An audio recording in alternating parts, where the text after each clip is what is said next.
Hello students. Um, Moving on to the next topic as a revision part, we are moving to the nosocomial infection. Are you can able to say that hospital acquired infection?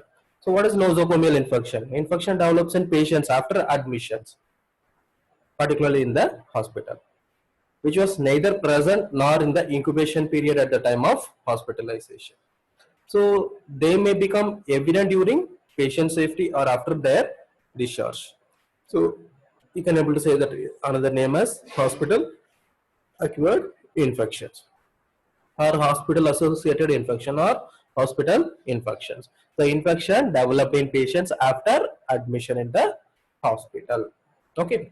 So what do the microbes or where they comes from? So patient's own flora, it may be from the patient's own flora or from cross infection from medical personnel, where one infected person they got exposed and they had get direct contact with the second person. So we are the medical person are transferring the infection from one patient to another patient.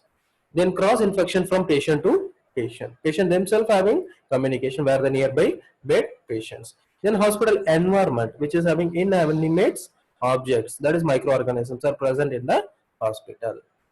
So, like example in the hospital air or the water, what they are using for cleaning or in the taps, then the dust, then IV fluids and catheter, what they are using, which was not properly maintained the aseptic technique, then the washing balls, then bed pans, then endoscope, which is mainly used as a surgical equipments or any other equipments, then ventilators and respiratory equipments. So these are the some of the possible ways where we can able to identify that possibility of microorganism present in the hospitals. Next, sources of infection. What are the sources? We have divided this into two forms. One is endogenous, another one is exogenous. Endogenous are patient's own flora, may invade patient's tissue during some surgical operations. Like example, already I said our body carries already staphylococcus. So at the time of surgical operation, the patient's own body, which is having staphylococcus, that will invade inside the body. So that will leads to infection. Then normal, particular staphylococcus, we can able to see that food poisoning, one of the best example. The normal common cells of the skin, respiratory, GI, and urethrogenital tract. That areas where possibility are there for this one. Then exogenous from another patients or staff members or environment in the hospital. So environmental sources indicates inanimate objects like which is present in the air or water or food. Then cross infection from other patients. Then hospital staffs that is suffering from infection as asymptomatic carries. Like example, at present we are facing about COVID-19. This is one of the best example. Nowadays people are getting fear to go to hospital because which hospital which is already has been identified as COVID hospital, that people used to get fear to go to that hospital. Possibility are there, those who are going there want to be under quarantine because they are having high risk for the exposure of the COVID-19 virus. Next, microorganisms. Any pathogens on occasion can cause hospital acquired infection. Those that are able to survive in hospital environment and develop resistance to antibiotics and disinfectants, major causes. So common cells bacteria, if you are taking found in normal flora of healthy people, then significantly protective role by preventing colonization by pathogenic microorganism. Best example I already said, Staphylococcus epidermidis, which cause IV infection. Then E. coli, which cause urinary tract infection. Then virus, if you are taking the best at present date which is going on is COVID-19, the coronavirus. Okay. Then bacteria, if you're saying gram-positive bacteria, Staphylococcus aureus, which is one of the main one, which is in hospital commonly 40 to 50% of Staphylococcus aureus isolates are identified. The next, Staphylococcus epidermidis, and group D, streptococci. Group B, streptococci. So streptococci also another one which is already present in our body. Then Clostridium tetani spores, which is survive in the dust for long time. So these are the possibility. If you are saying that these microorganisms, mainly the staphylococcus or streptococcus, they can able to cause wide variety of lungs or bones or heart and bloodstream infections.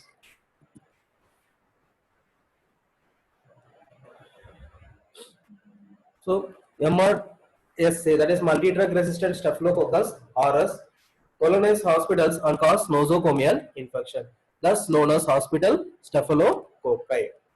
Hospital staphylococci. So remember MRSA, which is a commonly present 40% of hospital acquired infection. That is multi-drug resistant staphylococcus aureus. Gram-negative bacteria, if you are coming for gram-negative, in recent decades, gram-negative bacilli, most important group of hospital pathogens. So you can able to identify Enterobacteriaceae, that is E. coli, the best example, E. coli or E. klebsiella. Okay, so they are colonizing more commonly, which is having the resistant to the antibiotics.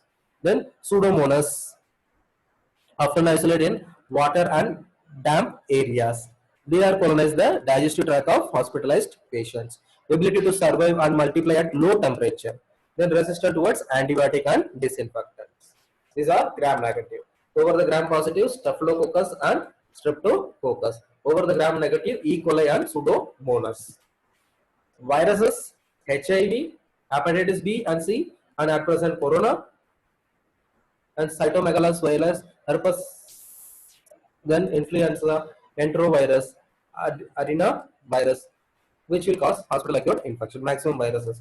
The next, fungi, Candida albicans, then protozoa, entamoeba, histolytica. Moving to mode of transmission. Mode of transmission are first and foremost is contact. Most common route of transmission. Hands or clothing, then hands of staffs. Important vehicle of spread. Then contact of hands and clothing of attendants. Then Streptococcus aureus and Streptococcus pyogenes. Then inanimate objects are improper disinfections of instruments. Then second one is airborne, that is droplet, respiratory infection. We can best example is transmit by inhalation. Then next one is dust from bedding, floors or wound, exudates and skin. Then aerosols from nebulizers, humidifiers or oxygen masks, which one they are using. The next, oral route of hospital food may contaminated or water may be contaminated. Then parenteral route, that is disposable syringes and needles. So these are airborne. First one is by contact, second one is by airborne. Airborne droplet, dust, aerosols, oral route and parenteral routes. Then common nosocomial infections are urinary tract infections. Most common, 40% of the nosocomial infections are associated with catheterization. Then pneumonia, which is particularly are the respiratory.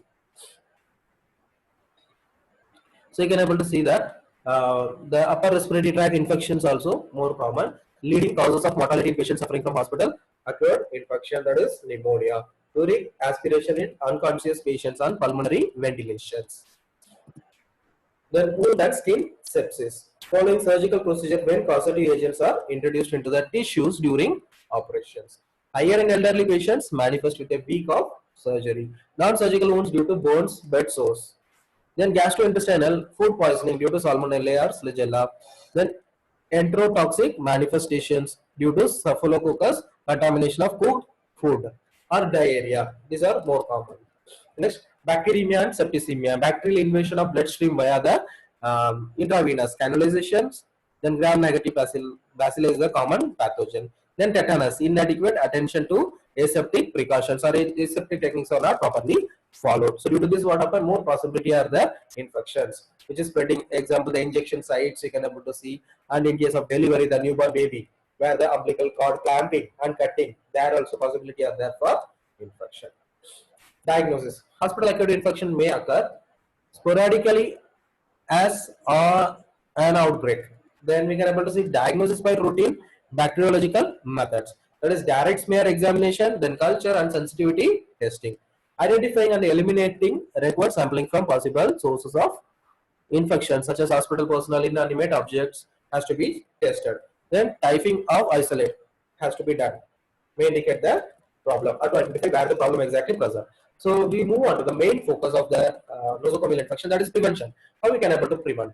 So administration of antibiotic therapy to the carrier staff or source of patient to destroy the pathogenic agent. Then proper sterilization and disinfection of inanimate objects.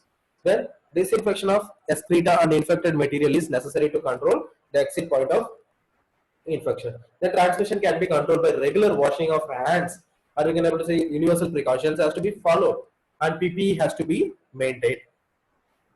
The use of sterile dressing, surgical gloves, these everything. Then pre-operative disinfections of patient skin. Then proper investigation of hospital acute infection and treatment of such cases. So over this, a special team has been allotted, that is hospital infection control committee. That is, we can able to say infection control team. Every hospital must have an effective hospital acute infection control team responsible for controlling of nosocomial infections. The membership of this includes chief executive, the chairperson, it may be a medical superintendent. Then clinical microbiologist, a professor of microbiologist we can able to keep. The next, infection control nurse. Then infectious diseases, particularly in physicians, one head has to be present. Then chief of nursing services or nursing superintendent. Then medical record officers. Then representative from the major clinical specialties of each and every department. Then additional representative from other departments like pharmacy, maintenance, and housekeeping. These are the team members which is involved in this one. What is their main function? Their main functions are to formulate and update policies on matter related to hospital infections, review and approve survival and infection prevention program, and emerge of drug resistance. So usually they used to continually doing continuing education for all the staffs, or in service education for all the staff, so updating their knowledge as well as their practice also they used to check. Then use of different antimicrobial agents, then proper sterilization and disinfection procedures, and periodically checking over that and updating the skills also. Then to assess and promote improved practice at all levels. Then obtain and manage critical bacteriological data and information, including surveillance data. This has to be done periodically and systematically to ensure appropriate staff training and safety management. Then development of policies for the prevention and control of infection, to develop its own infection control manual, then monitor and evaluate the performance of program to recognize and investigating outbreaks of infection. Like example, starting from the cleaning of the hospitals, then about the areas which are high risk of possibility of infection, so isolation wards, respiratory wards separately. Then proper disposal of waste, biomedical waste management plays an important role. Then frequent hand washing of the staff, then proper equipment supply of proper maintenance of PPE, these areas. Then OT areas has to be frequently checked for possibility of any microorganism. That lab test has to be done frequently to identify this one. Okay, by following this one, what will happen? What are the benefits will be present? The benefits will be that reduce patient exposure to pathogens, the number and virulence of nosocomial pathogens will reduce, the use of aseptic techniques during patient care, hand washing, isolation of patients, and avoid crowding, use gloves or PPE has to be followed. Okay, then shops avoid recapping of needles, avoid removing needles from syringes, then use we can able to say that disco vans, then needle cutters has to be used for each and every exposed needles. Then ensure clean environment, that is proper disposable of waste and proper hygiene and proper cleaning of the floors, and as well as sterilization and disinfections of the equipments, hospital equipments has to be done properly.